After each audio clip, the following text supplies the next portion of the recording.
Assalamualaikum warahmatullahi wabarakatuh, sahabat beriman. Rasulullah sudah melarang kaum muslimin untuk melakukan beberapa hal melalui beberapa hadis sekaligus. Beliau juga menggambarkan bahwa hal-hal yang dilarang nantinya akan dianggap biasa atau halal bagi sebagian umat. Ini prediksi-prediksi tersebut mulai terbukti.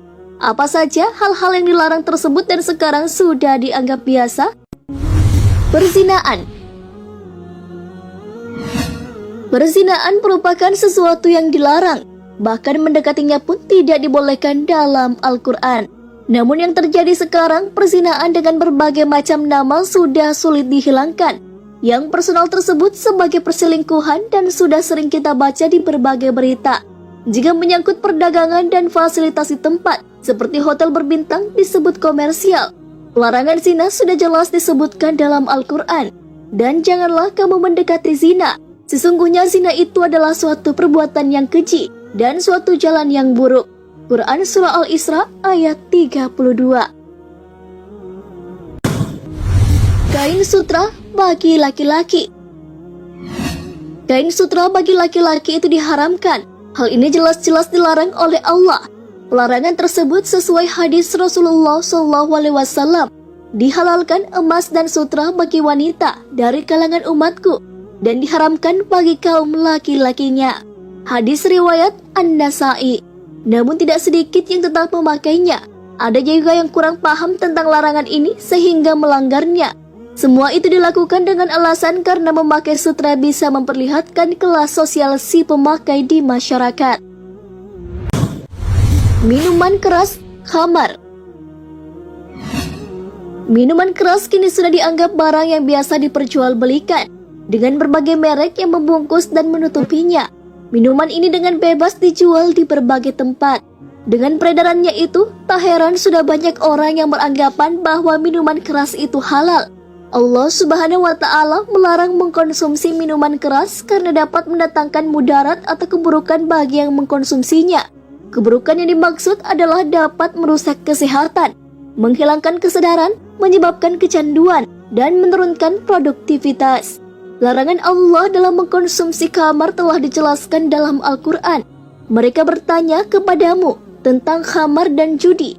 Katakanlah, pada keduanya terdapat dosa yang besar dan beberapa manfaat bagi manusia.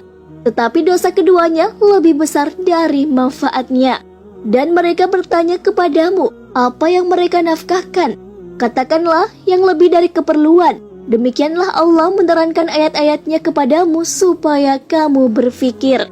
Quran Surah Al-Baqarah ayat 219. Alat musik.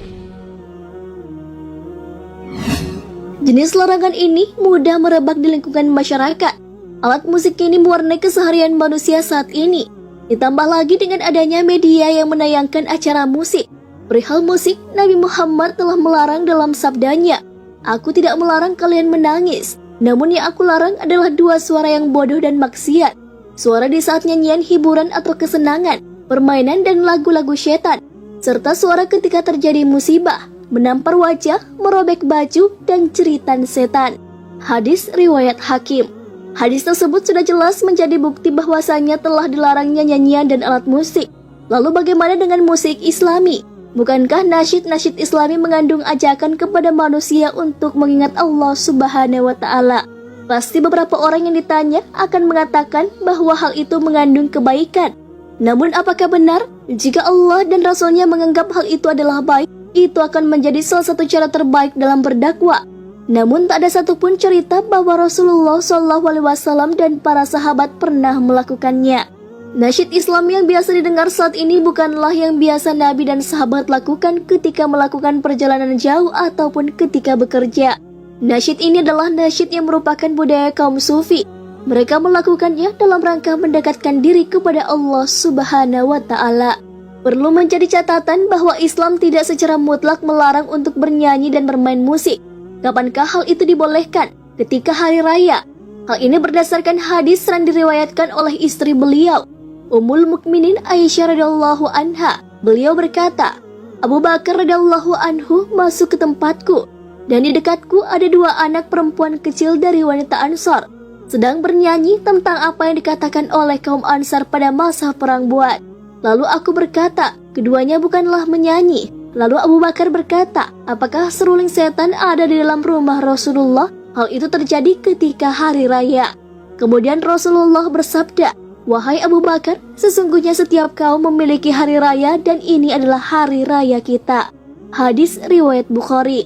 Kedua, ketika pernikahan. Hal ini berdasarkan hadis sahih yang diriwayatkan oleh Imam Bukhari yang menceritakan tentang anak kecil yang menabur rebana dan bernyanyi dalam acara pernikahannya Rubaihi bintu Mu'ais. Yang ada waktu itu Rasulullah SAW tidak mengingkari adanya hal tersebut. Dan juga berdasarkan dari sebuah hadis bahwasanya beliau pernah bersabda, pembeda antara yang halal dan haram adalah menambah rabana dan suara dalam pernikahan. Hadis riwayat At-Tirmizi. Mengenai rebana, banyak perbedaan pendapat di kalangan para ulama di dalam mazhab Syafi'i. Sebagian mengharamkan dan sebagian menghukuminya dengan mubah. Ulama yang menghukumi rebana itu haram, yaitu ketika dimainkan rebana tersebut, sebagian wanita bergoyang dan berjoget, sehingga menimbulkan syahwat dan fitnah. Alasan ini disetujui oleh Ibnu Umair As-San'anai. Ulama yang menghukumi rebana mubah atau boleh, yaitu ketika rebana dipakai untuk tasyakuran, acara pernikahan atau khitan atau sunatan. Alasan ini disetujui oleh Al-Imam An-Nawawi.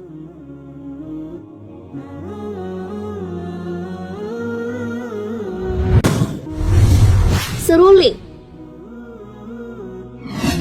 Al-Mizmar adalah alat musik yang mengeluarkan suara dengan cara ditiup dan dikendalikan oleh leher, baik itu seruling, trompet ataupun sejenisnya. Alasan dilarangnya seruling atau trompet karena pada zaman jahiliyah, orang-orang jahiliyah ketika mendapat nikmat meniup-niup alat musik tersebut untuk mengekspresikan kegembiraan mereka. Sedangkan ketika mendapat musibah dan cobaan dari Allah Subhanahu wa Ta'ala, mereka menolak dan mengeluh. Oleh karena itu, Rasulullah melarang para sahabatnya untuk menggunakan alat tersebut. Hal ini ditegaskan oleh beliau dalam hadis yang diriwayatkan oleh Anas bin Malik radhiyallahu anhu, bahwa Rasulullah SAW bersabda, dua suara yang Allah Subhanahu wa Ta'ala laknat di dunia dan akhirat, suara seruling ketika mendapat nikmat dan suara keluhan ketika mendapat musibah. Hadis riwayat Al-Bazar dengan sanad hasan.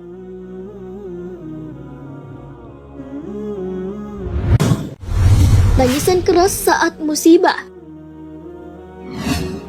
Boleh berduka dan menangis ketika tertimpa musibah, tapi yang tidak boleh adalah tangisan keras yang meraung-raung.